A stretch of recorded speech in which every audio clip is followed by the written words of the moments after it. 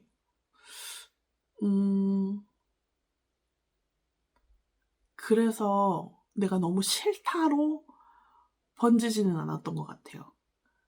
그냥, 지금의 나는 조금 예전보다 예쁘지는 않군. 하지만, 오늘이 끝이 아니니까. 라고 생각했던 것 같아요. 그리고, 체형과 얼굴이 다는 아니니까. 라고 생각했던 것 같아요.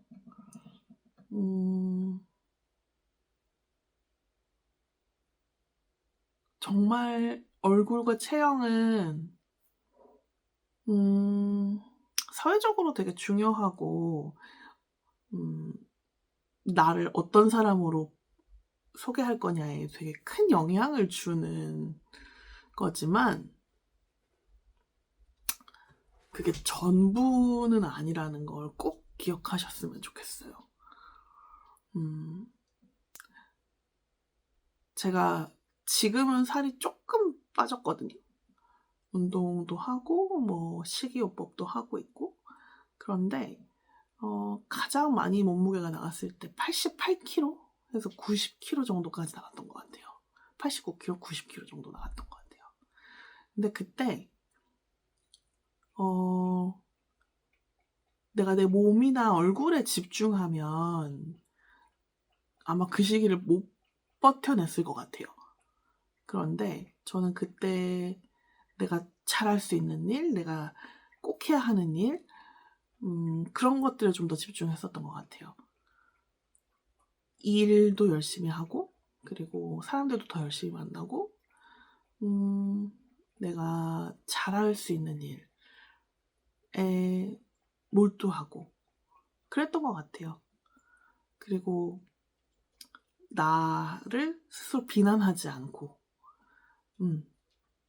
몸무게가 늘었다고 해서, 뭐, 얼굴형이 변한다고 해서, 체형이 달라진다고 해서, 그게 내가 달라지는 건 아니라고 생각하는 거죠. 쉽지 않아요. 네. 근데, 꼭 오늘 자기 전에, 그리고 일어나셔서 한 번씩 자기 자신에게 이런 말을 해주시면 좋을 것 같아요. 오늘 너무 고생했어. 그리고 괜찮아. 잘했어.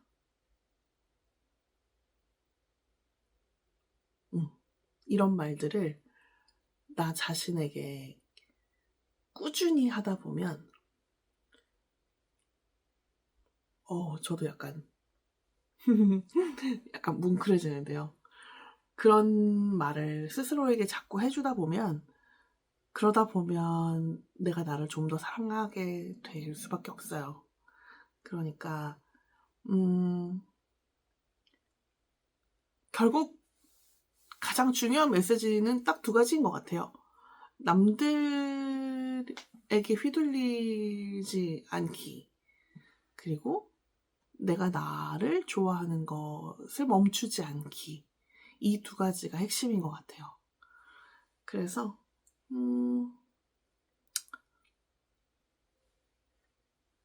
네. 여러분도 스스로가 싫어지거나 예쁘지 않다고 느낄 때 내가 그래서 엉망진창이라고 생각하게 될 때 그럴 때면 제가 했던 이야기를 한번 떠올려 보시면 좋지 않을까요? 괜찮아. 겨울이라고 해서 계절이 아닌 건 아니니까. 아셨죠? 또 고민이 있으시면 언제든지 저에게 메일을 보내주세요. 아래에 메일 주소를 남겨놓을게요. 네. 이쪽으로 메일 주시면 네, 제가 읽어보고 다음번에 혹시 또 기회가 되면 소개를 해드리도록 하겠습니다. 늦은 밤이에요, 지금은. 근데 여러분이 언제 보실지 모르겠지만 오늘 하루 좋은 하루 되시길 바라고, 그리고 오늘 하루 다 잘 보내셨다면 네, 잘 마무리하시고 좋은 밤 되셨으면 좋겠습니다. 그러면 우리는 다음 영상에서 또 만나요. 안녕.